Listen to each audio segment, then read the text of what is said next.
Shalom semuanya.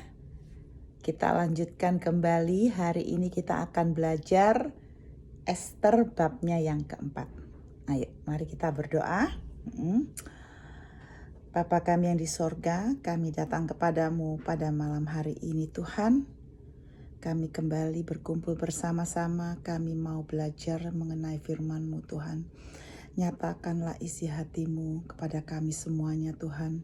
Biarlah kami belajar melihat kekurangan kami dan kami melihat kebesaran-Mu Tuhan di dalam bab ini.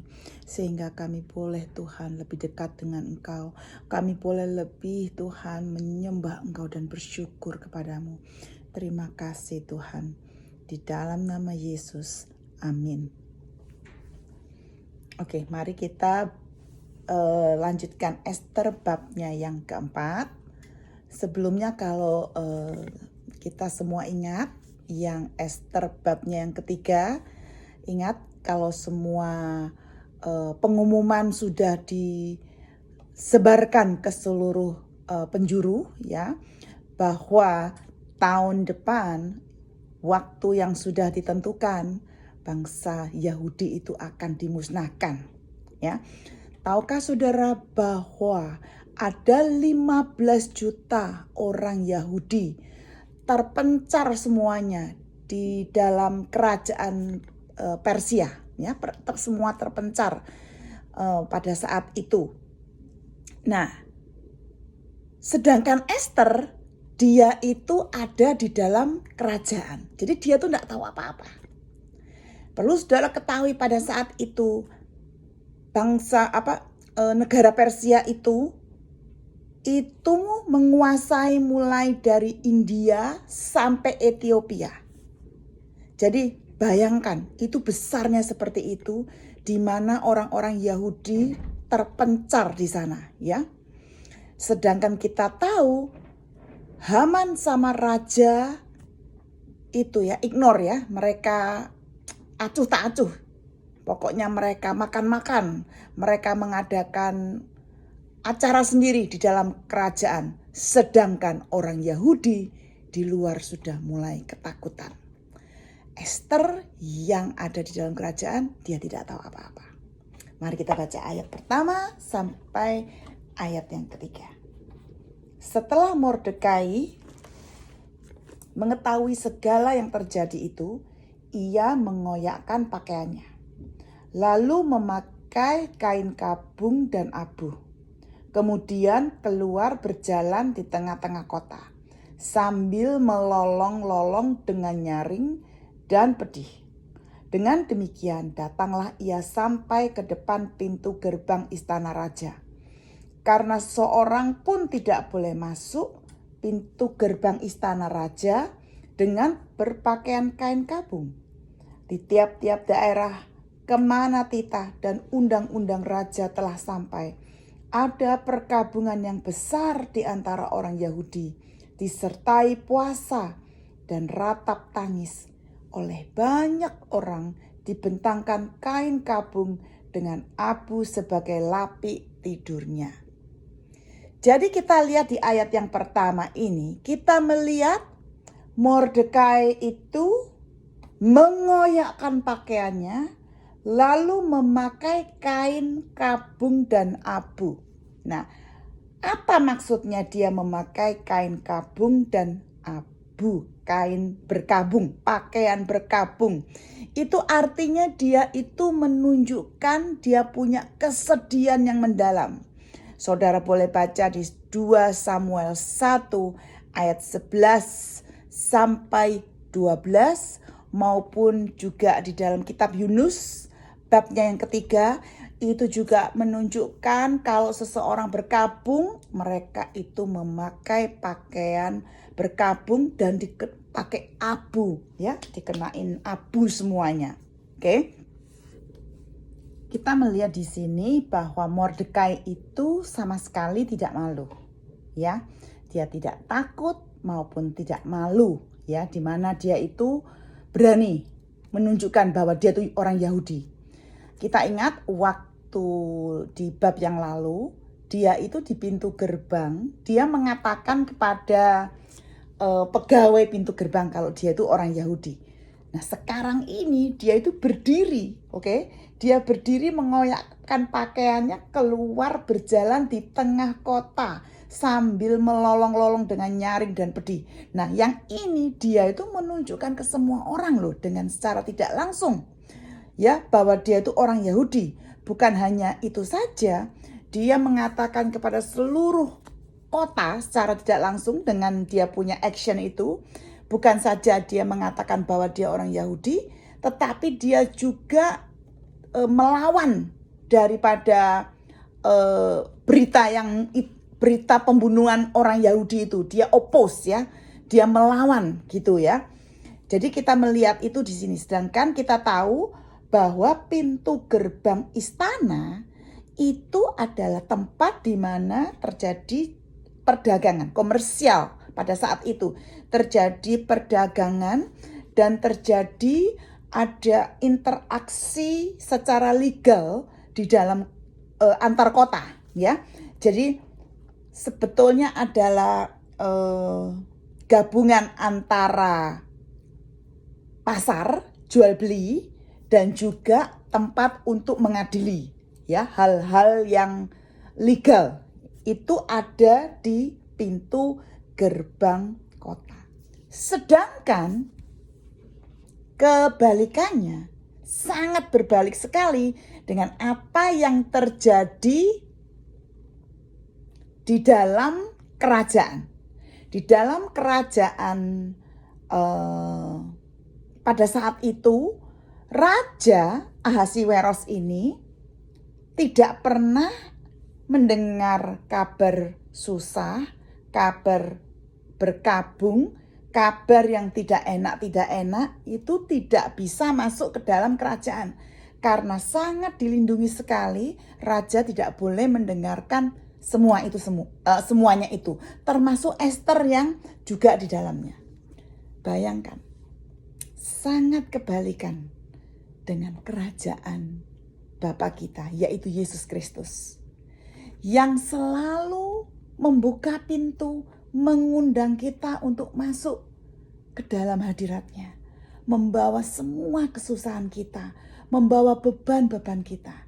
Berbeda dengan kerajaan Ahasiweros, yang semua itu ditutup kerajaannya, rakyat tidak boleh masuk membawa kabar-kabar yang tidak enak. Jadi sekarang bagaimana sekarang? Bagaimana caranya Mordekai ini untuk mau ngasih tahu Esther? Bagaimana dia bisa masuk? Tidak mungkin dia bisa masuk.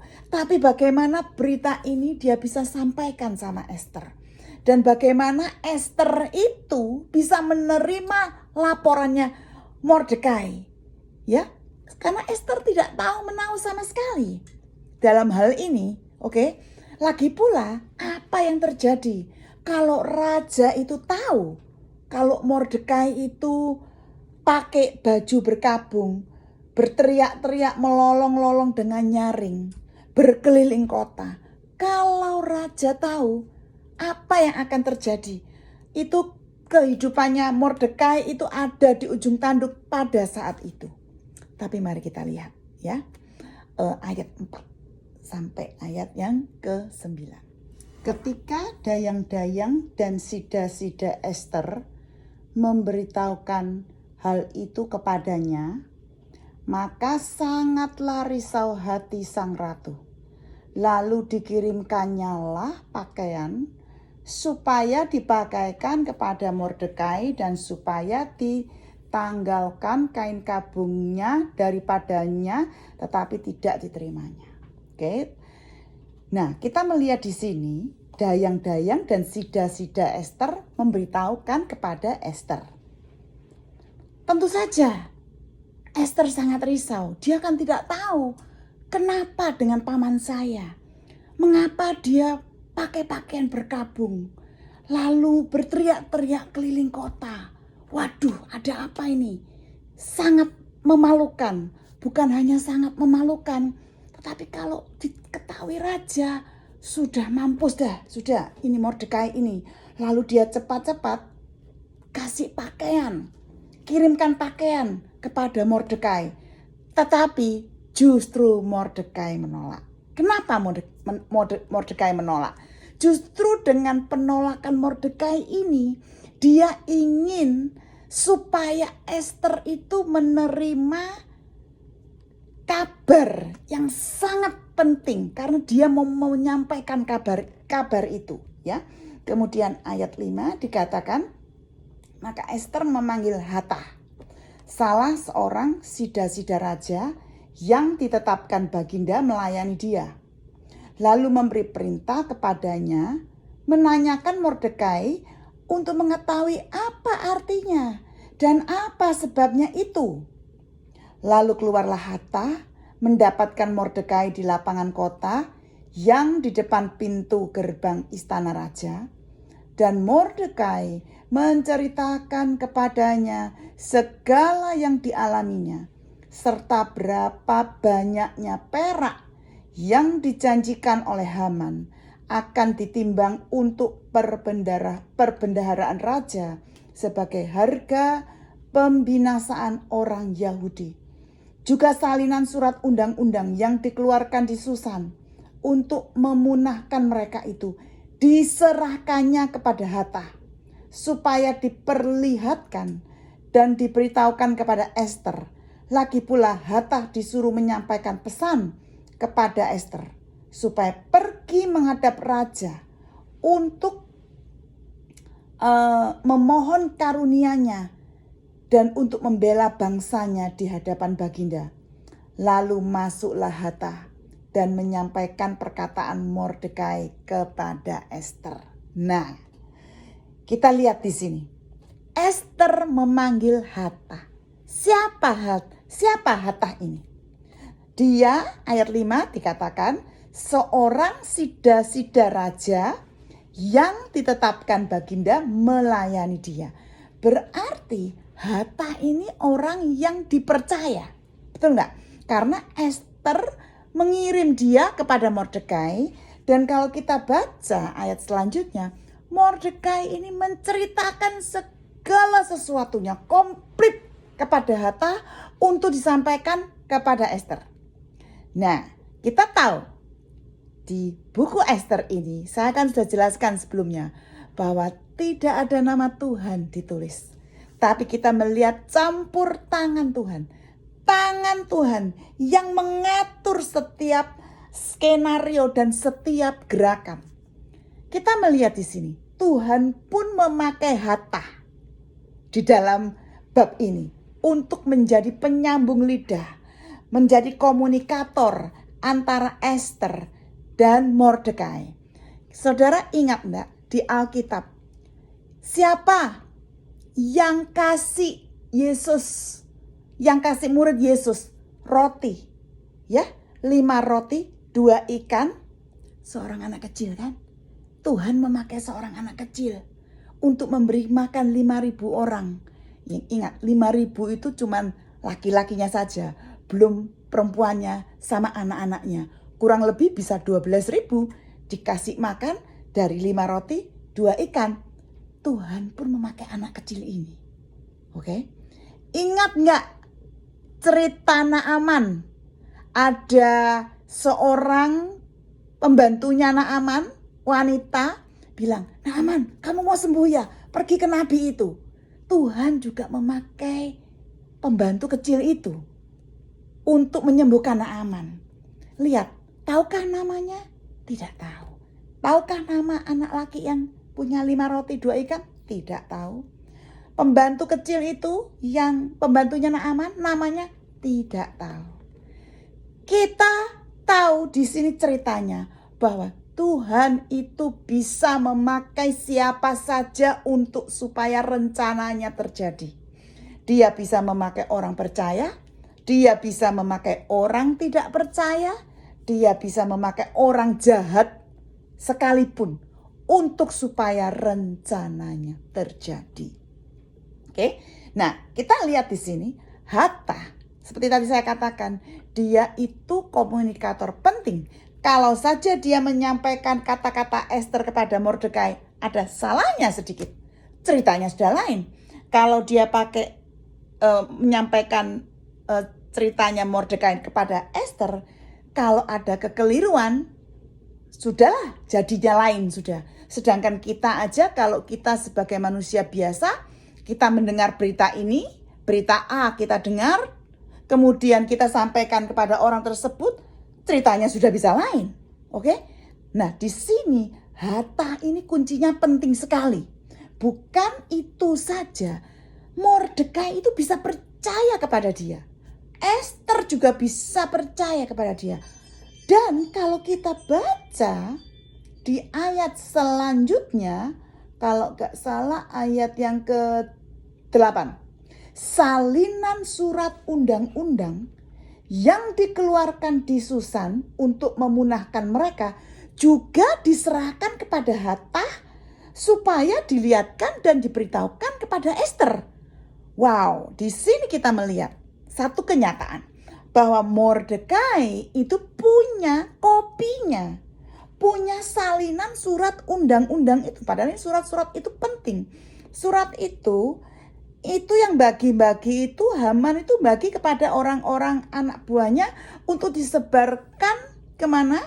Disebarkan ke pelosok-pelosok. Kenyataannya kok Mordekai itu punya kopinya, saudaraku.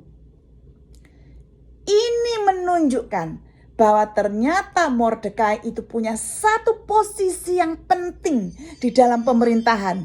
Ingat, di bab lalu kan dikatakan dia itu duduk di pintu gerbang, ya. Kita melihat di sini ternyata dia punya salinan undang-undang, yang berarti dia adalah satu orang yang penting di dalam pemerintahan. Di sini kita melihat satu posisi yang Tuhan berikan kepada Mordekai untuk supaya rencananya terjadi.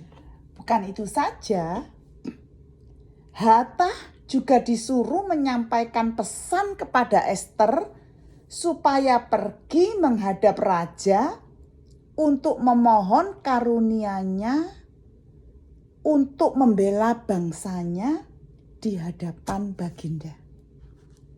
Lalu masuklah Hathach dan menyampaikan perkataan Mordekai kepada Ester.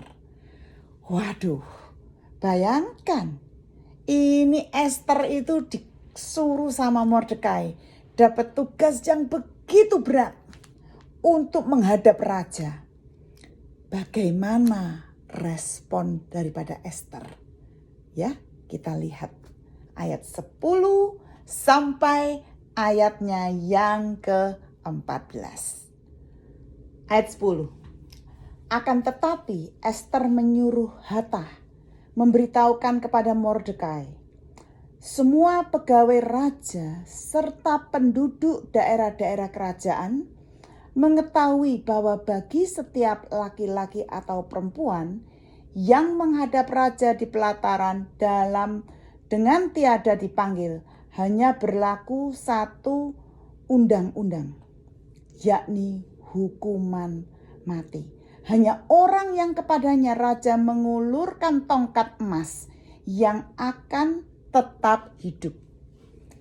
Bayangkan, Mordekai tidak bisa bicara langsung kepada Ester, maupun Ester kepada Mordekai. Mordekai juga nggak bisa merasakan pikiran Ester, keadaan di dalam sana. Begitu juga sebaliknya. Kunci satu-satunya pegang peranan penting itu siapa? Hathach ini. Hathach ini ternyata punya satu tanggung jawab yang sangat besar yang ditaruh di pundaknya dia untuk menyampaikan berita yang sangat penting ini. Kita melihat apa yang dijawab oleh Ester. Ester jawabnya gimana, Ester? Esther tuh bilang, loh, semua orang-orang itu di dalam kerajaan yang menghadap raja, kalau tidak dipanggil tuh tidak boleh menghadap ke sana. Nah, di sini kita melihat jawaban Esther itu bukan satu pembelaan loh, oke? Tetapi merupakan satu penjelasan. Dia mengingatkan Mordekai apa yang sebetulnya Mordekai itu sudah tahu, bahwa tidak ada satupun, bahkan juga bukan ratu itu sendiri boleh langsung seenaknya langsung mau menuju kepada tahta singgasana raja, terus ketemu sama raja terus ngomong begitu. Tidak mungkin. Lagi pula ingat, raja itu dilindungi loh. Dari mana? Dari melihat kesengsaraan, dari mendengar berita-berita yang tidak enak. Oke? Dia juga, bukan itu saja, dia juga dilindungi dari interruption ya. Interruption itu artinya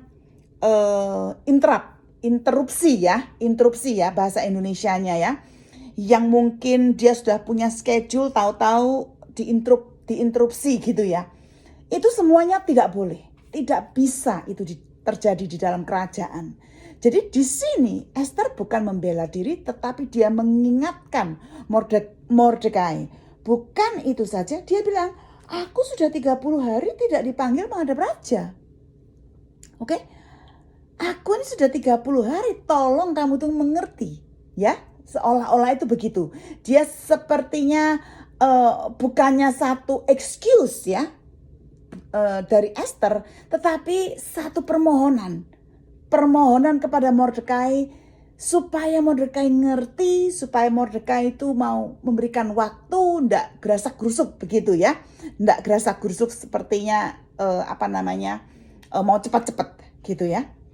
Lalu kita melihat ayat 12. Ketika disampaikan orang perkataan Esther itu kepada Mordekai, maka Mordekai menyuruh menyampaikan jawab ini kepada Esther. Nah, kita lihat ini ya. Ada jawaban Mordekai yang mengingatkan Esther. Ada 3 hal. Pertama, kita lihat di ayat yang ke-13. Ini saya membaca seolah-olah bahasa sehari-harinya ya. Jangan pikir kamu sudah di dalam istana, kamu itu akan terluput. Ya, jangan pikir kamu akan terluput. Oke? Jadi di sini Mordekai itu mengingatkan, enggak ada garansi loh. Enggak ada garansi kamu itu orang Yahudi, kamu itu di dalam, terus kamu itu bakal enggak mati loh, enggak ada garansi loh.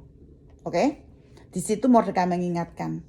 Kemudian yang kedua, Mordekai itu juga mengingatkan, kamu itu kalau diam saja, oke?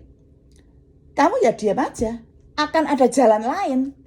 Kamu lihat ini di ayat yang selanjutnya ya, ayat 14. Sebab sekalipun engkau pada saat ini berdiam diri saja, bagi orang Yahudi akan timbul juga pertolongan dan kelepasan dari pihak lain. Nah, coba di garis bawah ini ya. Akan timbul juga pertolongan dan kelepasan dari pihak lain. Dengan kata lain, meskipun di sini Mordekai tidak menyebut nama Tuhan, meskipun di buku Esther tidak ada nama Tuhan, tapi kalimat ini jelas sekali mengatakan bahwa kalau kamu diam saja, Tuhan juga akan pakai jalan lain, ya. Meskipun tidak disebut di sini, oke? Karena apa? Karena Mordekai itu tahu sekali bahwa janji Tuhan kepada Abraham, yaitu keturunannya itu akan seperti bintang di langit, ya. Keturunannya itu akan, siapa yang memberkati akan diberkati, siapa yang kutuk akan dikutuk. Jadi Mordekai itu tahu sekali bahwa keturunan Abraham itu akan dilindungi dengan luar biasa. Ya. Nah, saudaraku, di sini kita melihat ya, satu peringatan. Di sini Mordekai memperingatkan Esther, kamu diam saja, nggak apa-apa. Nanti Tuhan akan ada pertolongan yang lain, ya. Disinilah kita itu perhatikan, kalau kita itu disuruh Tuhan melakukan sesuatu, kalau kita tidak melakukan sesuatu, Tuhan akan pakai orang lain, ya. Tuhan akan punya caranya sendiri untuk tujuannya tercapai. Kamu kehilangan apa? Ruginya apa? Kamu kehilangan kesempatan, oke? Kamu kehilangan pengalaman berjalan bersama Tuhan. dan kamu akan kehilangan berkat-berkat rohani yang akan kamu terima dari Tuhan kalau kamu itu taat. Jadi kalau kamu tidak mau, disuruh Tuhan tidak mau, disuruh melayani tidak mau, ya tidak apa-apa. Yang rugi kamu, karena kamu akan kehilangan kesempatan berjalan bersama Tuhan, kehilangan kesempatan belajar dari Tuhan. Tuhan akan pakai orang lain. Oke? Lalu yang ketiga, di sini Mordekai mengingatkan lagi, ya. Siapa tahu ayat 14, mungkin justru untuk saat yang seperti ini engkau beroleh kedudukan sebagai ratu. Nah, di sini dikatakan lagi, meskipun nama Tuhan tidak ditulis, tapi di sini dia mengingatkan.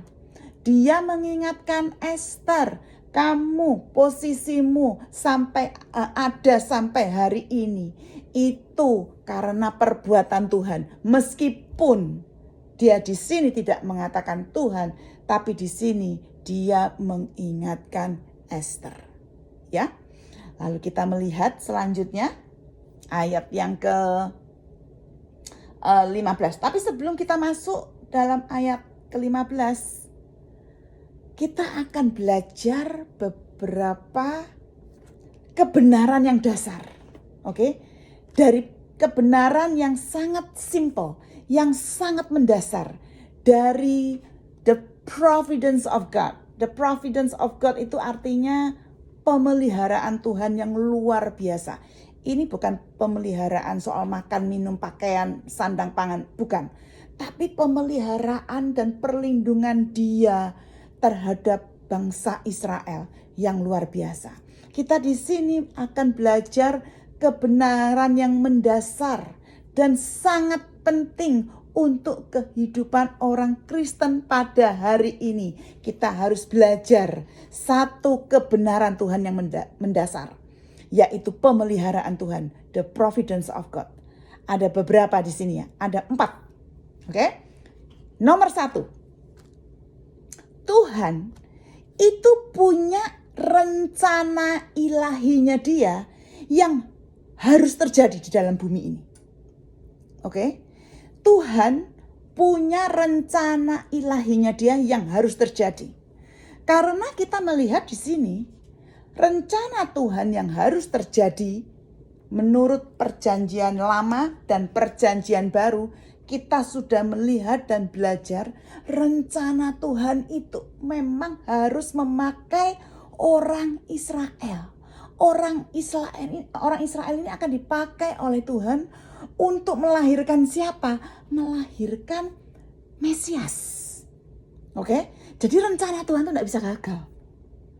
Setelah Mesias itu lahir, rencana Tuhan itu apa? Supaya berita kabar baik tentang keselamatan itu disampaikan ke seluruh bumi. Nanti kita lihat kalau bangsa Israel menolak, bahkan bangsa Israel sendiri, umat Yahudi sendiri yang menyalibkan Tuhan Yesus. Tuhan memakai orang-orang bukan Yahudi supaya rencananya itu terjadi. Jadi di sini kita melihat pemeliharaan Tuhan.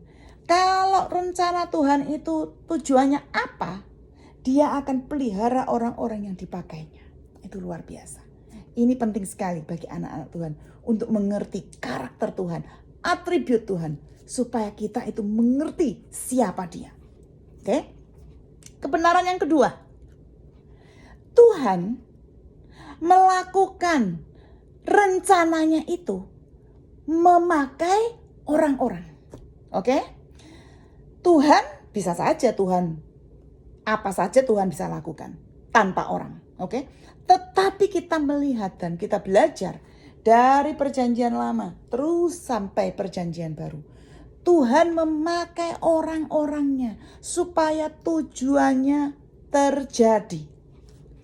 Bukan cuma Tuhan memakai orang Yahudi menolak, Tuhan pakai orang bukan Yahudi.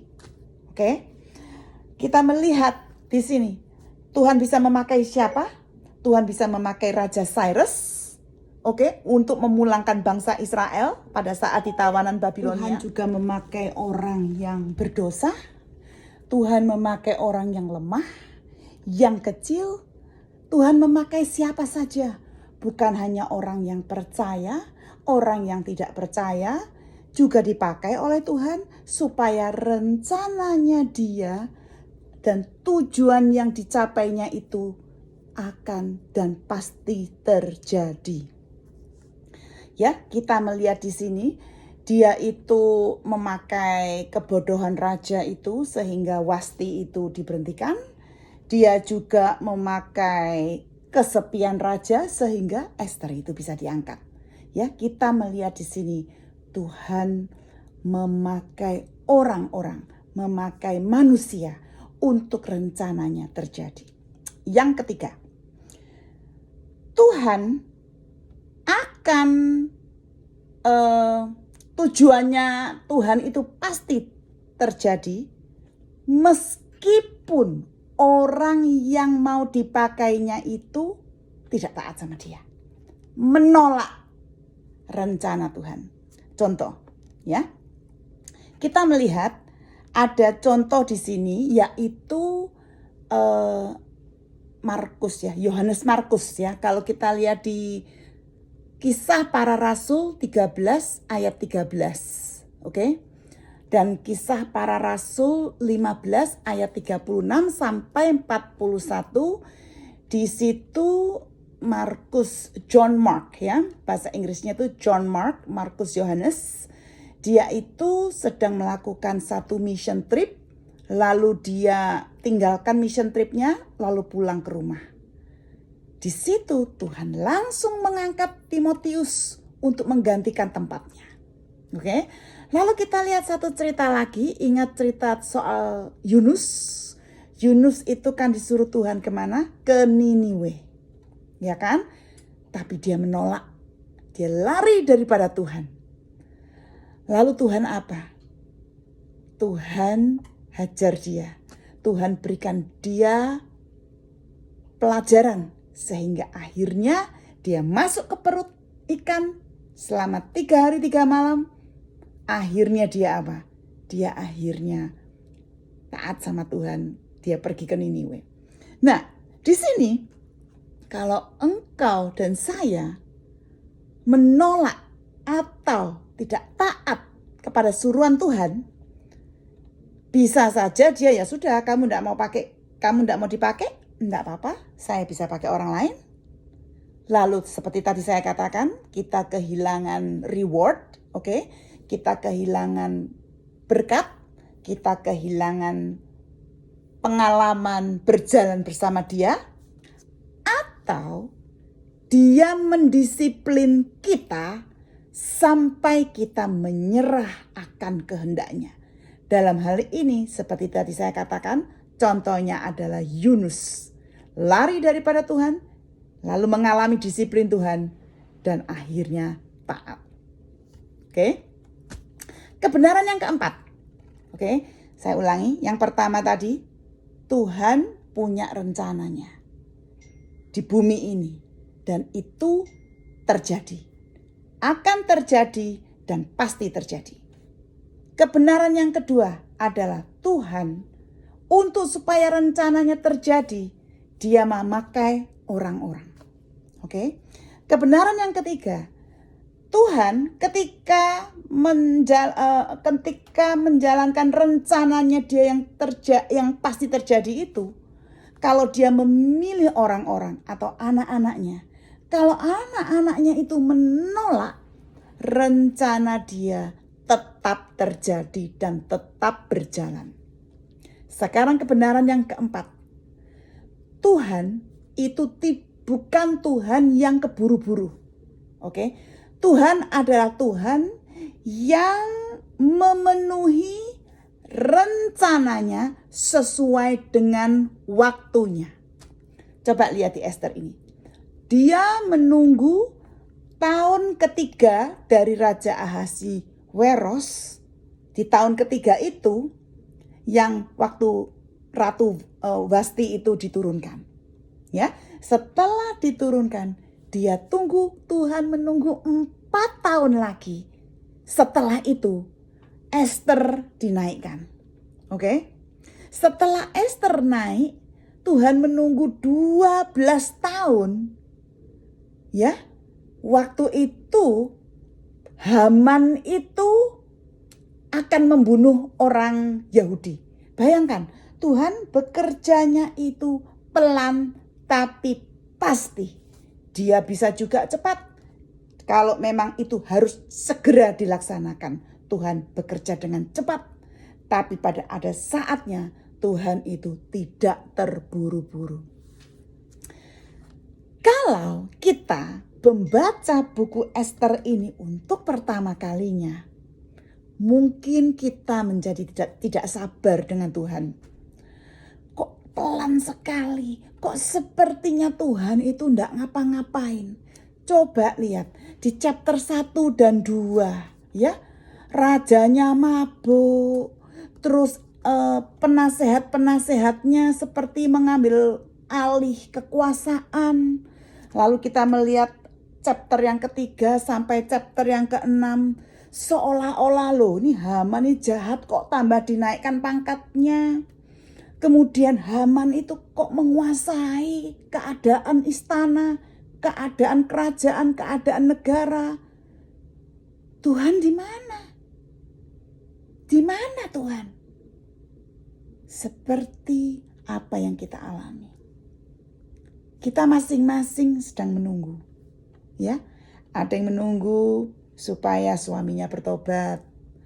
Ada yang menunggu supaya anaknya bertobat.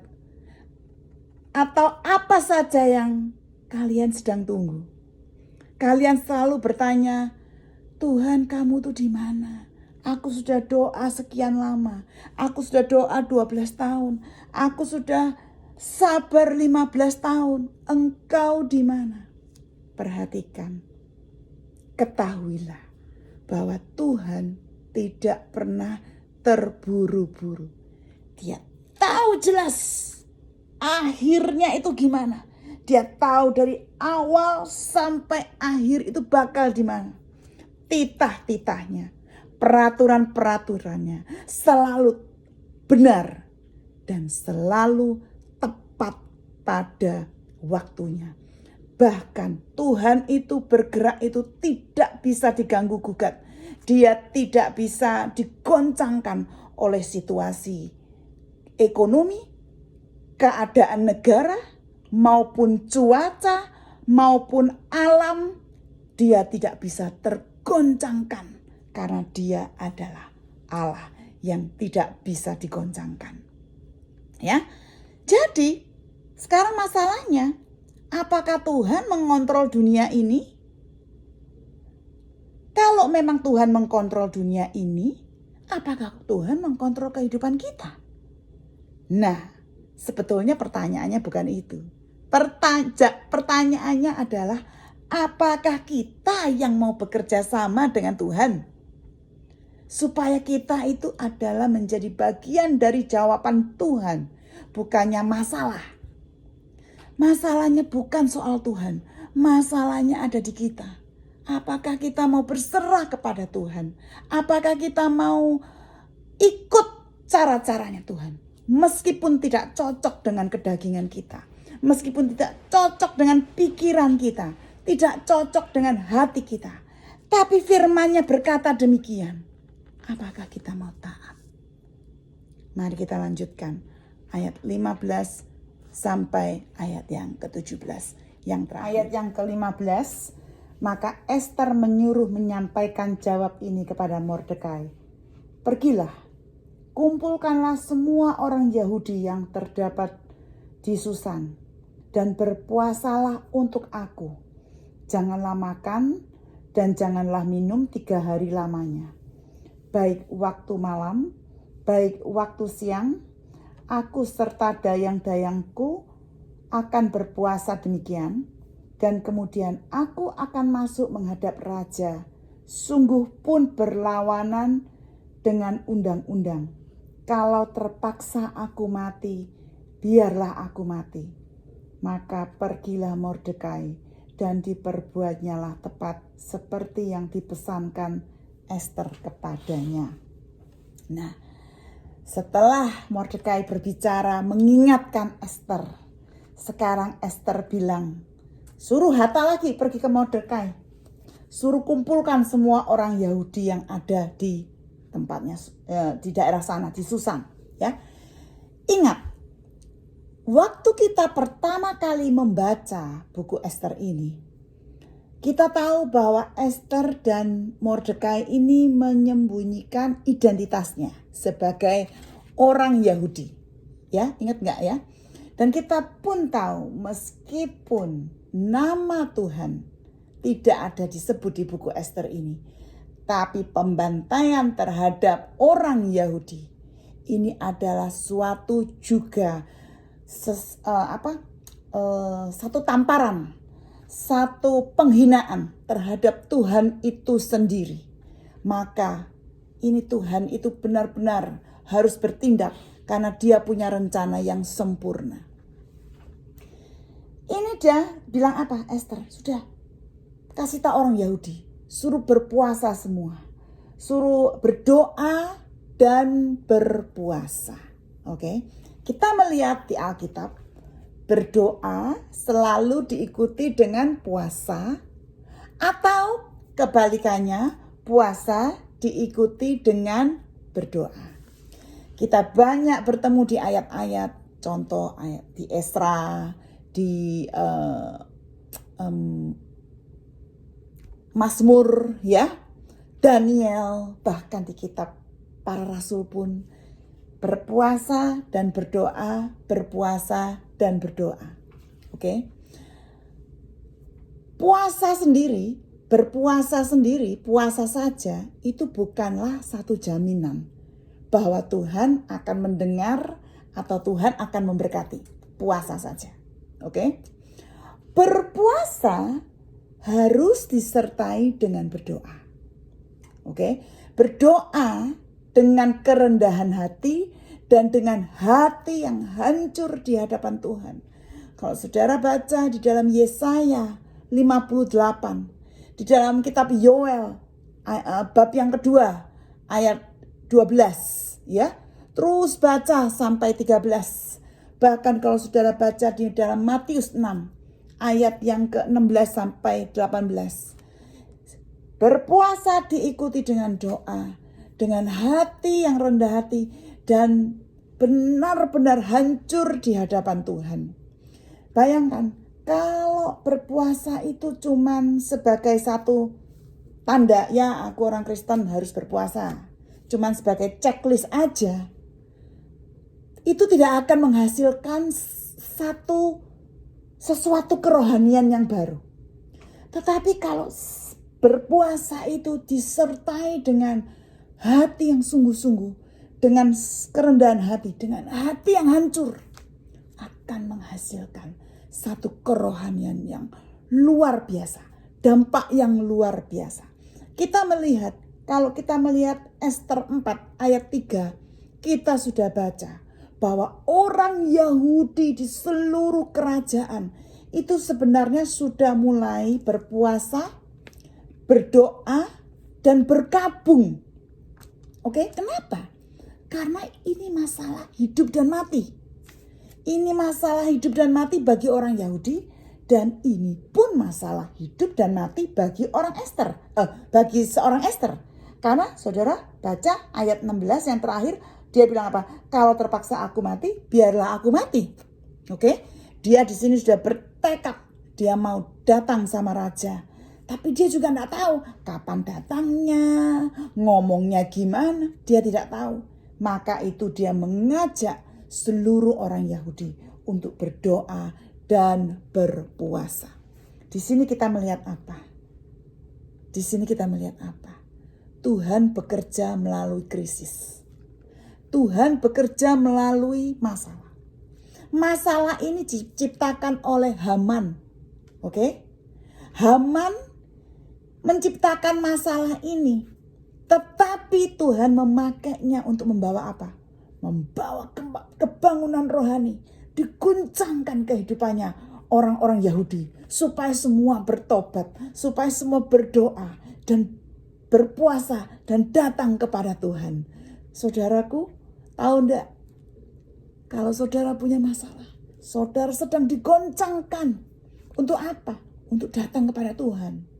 untuk lebih dekat kepada dia.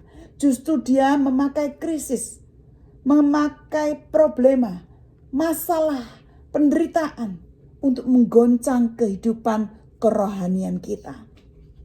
Nah, kalau dilihat dari sudut pandang manusia, Ester ini benar-benar ada dalam satu posisi yang terpojok.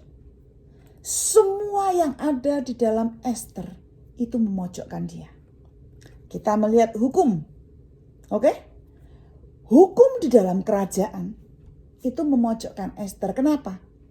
Karena tidak ada satu orang pun yang diizinkan untuk menginterupsi schedule-nya raja.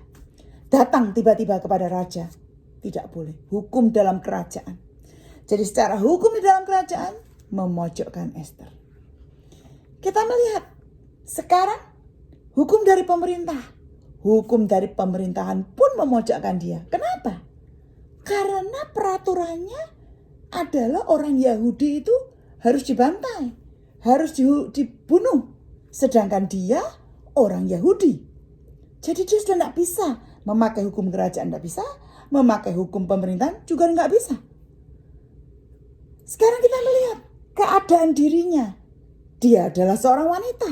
Dia bukan laki-laki. Tahukah bahwa sikap raja terhadap wanita itu dipandang oleh raja itu orang yang bukan utama, orang yang kedua, ya. Jadi terpojok lagi keadaan dia. Sekarang kalau kita melihat orang-orang di dalam kerajaan, officer-officer dalam kerajaan, wah, jangankan terhadap dia yang wanita, dia ini kan Yahudi. Orang-orang di dalam kerajaan semuanya pro Haman. Semuanya membela Haman, semuanya tunduk sama Haman. Jadi orang-orang dalam kerajaan pun, dalam orang-orangnya juga tidak bisa diandalkan. Juga terpojok, ya. Nah, bukan hanya itu. Ingat, dia memerintahkan orang Yahudi untuk apa? Untuk berdoa dan berpuasa. Berdoa dan berpuasa pun itu sebetulnya memojokkan dia. Karena tidak ada satu orang pun di dalam itu yang tahu kalau dia orang Yahudi. Kecuali ingat di dalam Ester yang kedua, orang yang merawat dia, cuman dia yang tahu orang Yahudi. Sekarang orang kedua yang tahu siapa? Hatta ini, kita nggak tahu Hatta ini orang apa. Ya, bisa saja Hatta ini cerita-ceritakan di luar. Kita nggak tahu. Tetapi kalau Ester berpuasa, berdoa, berarti orang di dalam kerajaan kan bisa tahu juga dia itu orang Yahudi. Ini pun terpojok. Terpojok dia. Jadi depan kena, kanan kena, kiri kena, belakang kena, di mana-mana kena. Siapa yang bisa menolong dia? Tapi ingat, Roma 8:31. Kalau Tuhan untuk kita, siapa yang berani melawan kita? Oke? Tuhan berjanji kepada umatnya, aku sekali-kali tidak pernah meninggalkan kamu. Aku sekali-kali tidak akan meninggalkan kamu. Dia bahkan tinggal di dalam kita. Dia ada bersama kita. Immanuel. Saudara jangan takut. Kalau tidak ada yang bersama saudara, saudara terpojok seperti Ester. Kanan kiri kena, semua sudut kena. Tuhan tidak pernah meninggalkan kita. Tuhan tidak pernah meninggalkan kita. Kasih-Nya tidak akan pernah meninggalkan kita. Dia selalu bersama dengan kita. Amin, saudaraku.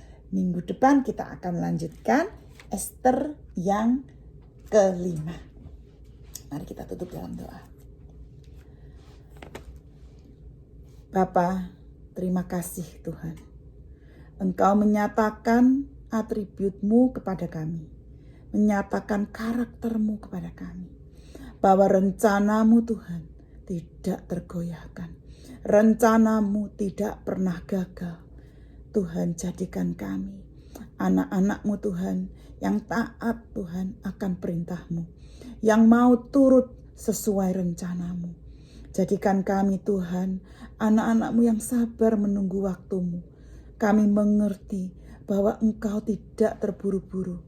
Ajar kami untuk sabar Tuhan, dan ingatkan kami bahwa Engkau tidak pernah meninggalkan kami. Terima kasih Tuhan, kami punya Allah yang seperti Engkau Tuhan. Terima kasih Engkau sudah mengambil kami sebagai anak-Mu. Engkau sudah mengangkat kami, Engkau dudukkan kami bersama-sama dengan Engkau. Terima kasih Tuhan. Di dalam nama Tuhan Yesus kami berdoa dan mengucap syukur. Amin.